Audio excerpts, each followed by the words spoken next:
He's not gonna get embarrassed. Look at this guy. Look at this guy. This guy vlogging. I'm vlogging. Leo bearded poker. If this guy's no more Leo. No more Leo. Bearded poker. Follow this motherfucker on YouTube. All right. I need you guys to go comment on his freaking video. Fish sent you. All right. Chug challenge. 1, 2, go. That's right, fishers. We went ahead and took the 389-mile drive from LA to the beautiful capital of my Californian state, Sacramento, where we went ahead and played at the Capital Casino that deserves a big ol' shout out for letting us host this game there. The place was amazingly clean. The food was delicious. Overall, such a great experience. So if you're ever on that side of town, don't forget to stop by the Capital Casino. You will not be disappointed. We got to play with some of my favorite vloggers in this whole planet, including Check Race Charles, Think Blue Poker, Andrew Locke. We got to play with Jeff Stimson, who flew from Las Vegas to California for this. The guy has a secondary channel for all you crypto faces out there that are all into cryptocurrency. He's the one that got me into Cardano, so the guy knows his stuff. We played with Bearded Poker, who flew from Texas. The guy even wore his Texas boots to the game, so show some love to his channel. Go subscribe, show him some love. We got to play with KN Poker, and how can we forget about the most cutest one of all? No, not this guy. I'm talking about Zeus, the dog. This guy was a big old marshmallow of a dog, just a little bit smaller than Clifford, but nonetheless one of the most friendliest dogs ever. How can we forget about Doug McCusker, the guy, the brains behind this whole operation? Thanks to him, this whole game ran smoothly. It ran according to plan, and big ol' shout out to that guy. Go show some love to him as well.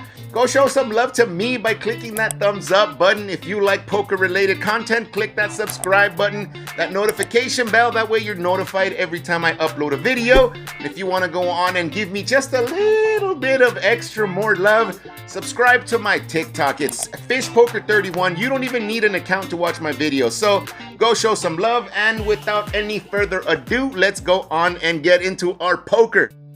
So we get this party started with a 1-3 game and match the stack. That meant you can buy in for up to $2,000 in this game.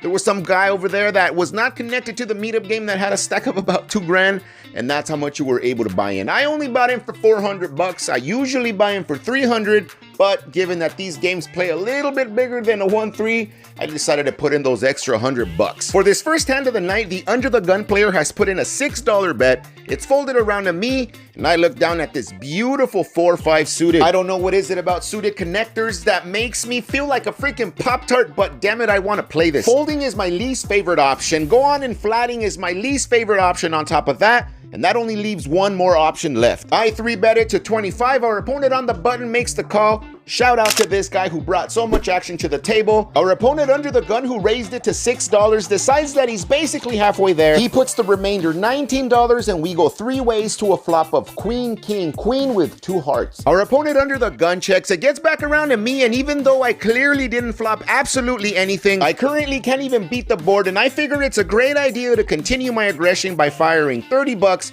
Our opponent on the button folds, our opponent under the gun calls, and we go heads up to see a deuce of hearts on the turn.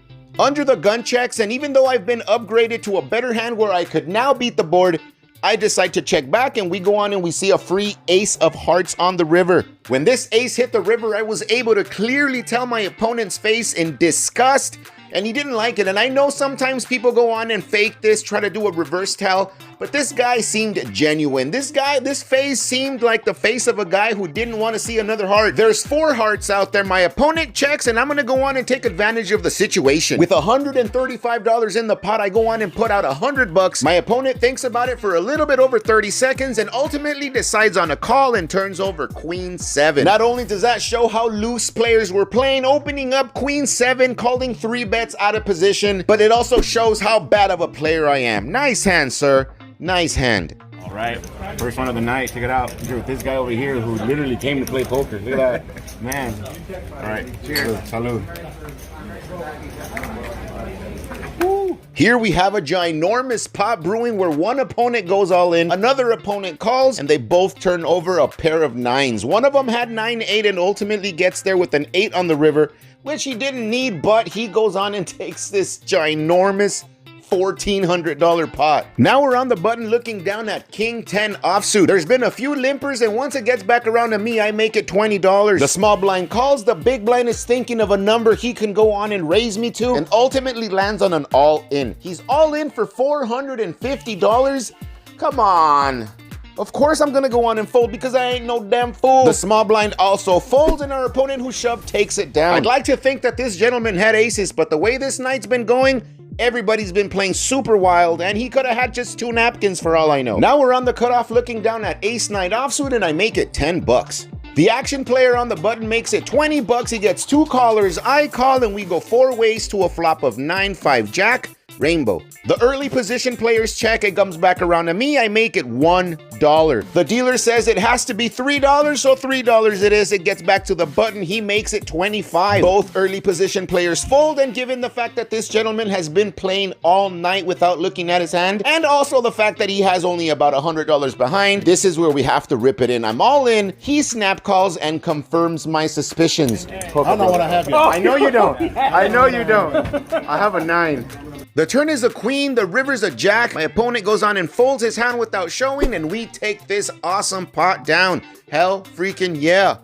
For this next hand, the early position player has made it 10 bucks. He has 1 caller down the road. It gets back around to me. I look down at ace jack on the button, and I go on and I 3-bet him to 75 bucks. Now I know $75 is a huge bet, but you guys have to take into consideration this gentleman opened up queen 7 in a prior hand. He called a 3-bet out of position and ultimately called a $100 river bet when there was 4 hearts on board, and he himself did not hold a heart. Based on all that information, I've come to the conclusion that this gentleman calls more than a telemarketer. This time he didn't disappoint. He goes on and he calls, and we go heads up to a flop of deuce, jack 3, rainbow. With about 160 bucks in the pot, my opponent is thinking about a bet sizing that he is comfortable with, and ultimately lands on an all-in. I have about $300 left behind, and there's something wrong with my eyes because I just can't see myself folding here. I know it's a sick overbet, but I'm holding top pair, top kicker on this dry ass board, and I'm just gonna have to go down with the ship. I call, he turns over ace 4, and he's drawing very slim. Given the fact that I'm a nice guy, we decide on running it twice. The first board runs out with a 6 and a 9. The second board runs out with a 9 and an 8. He doesn't hit his 5 on either board, and we go on and we scoop this massive pot. Hell freaking yeah. For this next hand of the night, I'm on the big blind, and our opponent under the gun has put out a $7 straddle. Everybody folds, it gets back around to me, and I look down at King 10 offsuit. Not a bad hand to defend versus a maniac opponent to our left. I call.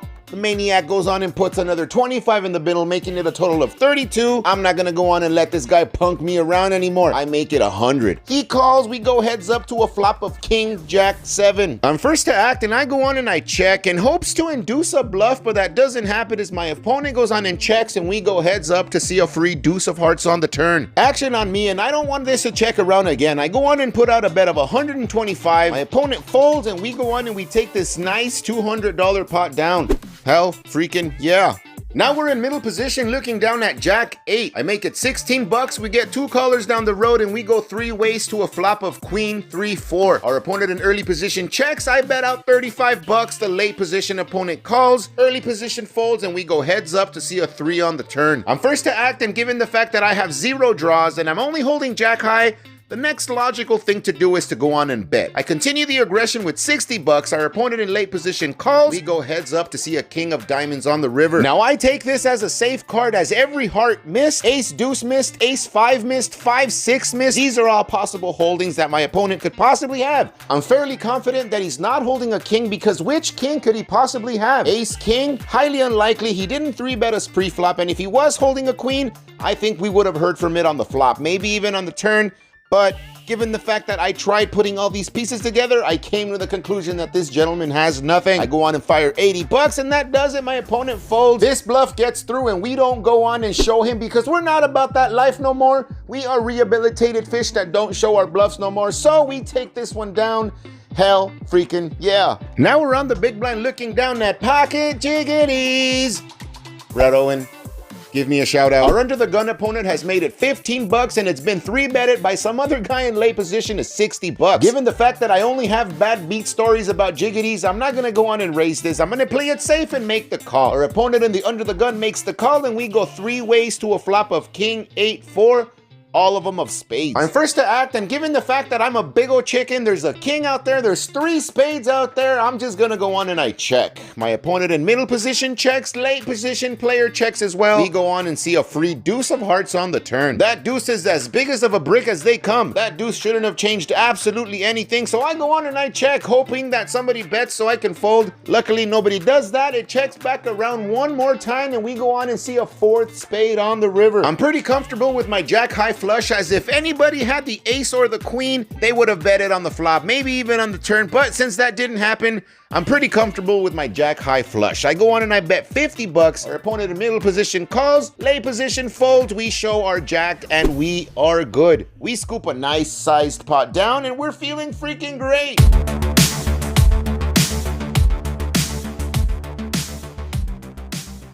All right, fishes, that's all I have for you guys today. Hopefully you guys enjoyed it. I went ahead and cashed out for $1,400 for a $1,000 profit, which is not a bad day. I went ahead and got my $1,000 profit, did the right thing, and walked straight to the bar and literally bought drinks for anybody in there. Thank you to everybody who went ahead and bought me a drink, bought me a shot, took the beer drinking challenge. Thank you, you guys freaking rock. Thank you for having a drink with me, sharing this moment with all of us vloggers. It wouldn't have been possible without any of you guys there. Thank you, thank you, thank you. And don't forget, click that thumbs up button, notification bell, subscribe, do all that fun stuff. Follow me on TikTok at Fishpoker31, and I'll go on and see you guys on the next one.